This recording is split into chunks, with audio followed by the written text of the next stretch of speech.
La triste affaire du petit Émile les a tous touchés.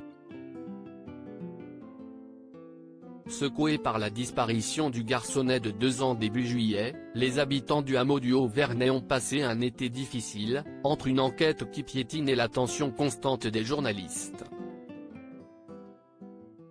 Mais l'une des voisines de la famille a vécu une terrible mésaventure en raison de certains médias, qu'elle n'est pas prête d'oublier. Dans le village, le nom d'Émile a circulé tout l'été, depuis le 8 juillet et la disparition, toujours inexpliquée, du petit garçon de 2 ans et demi. Le Haut-Vernay vit au rythme de cette mystérieuse affaire, de l'enquête, toujours en cours, mais surtout de l'importante présence médiatique. Des médias parfois interdits par le maire, François Balic, attaché à ce que ses administrés puissent continuer de mener une vie normale. Et surtout depuis que l'une d'entre elles a vécu une terrible mésaventure, comme elle l'a raconté au Dauphiné Libéré, une erreur l'a beaucoup choquée. Ma maison a été identifiée par erreur à la télé comme celle des grands-parents du petit Émile par des journalistes, a-t-elle expliqué. Une erreur qui lui a valu la suspicion de certaines personnes.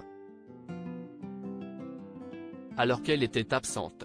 Je ne suis revenu au Haut-Vernay qu'un août, je suis parti tout le reste du mois de juillet, se justifie-t-elle ensuite, expliquant qu'elle n'a pas hésité à appeler la chaîne mise en cause.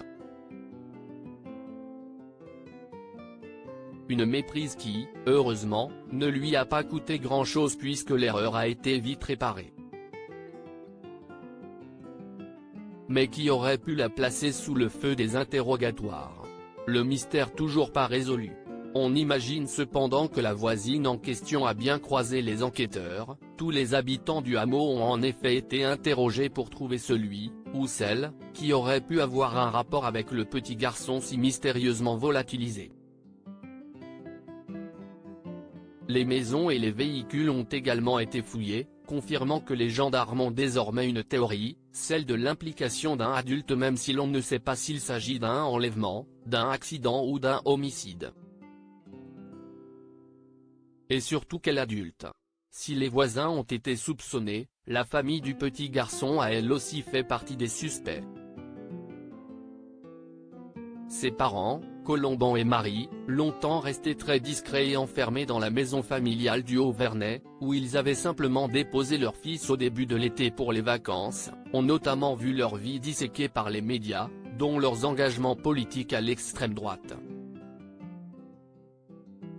Le grand-père du garçon, patriarche de ce clan très religieux, a également été l'objet de rumeurs en raison de sa sévérité. Mais pour le moment, le mystère reste entier.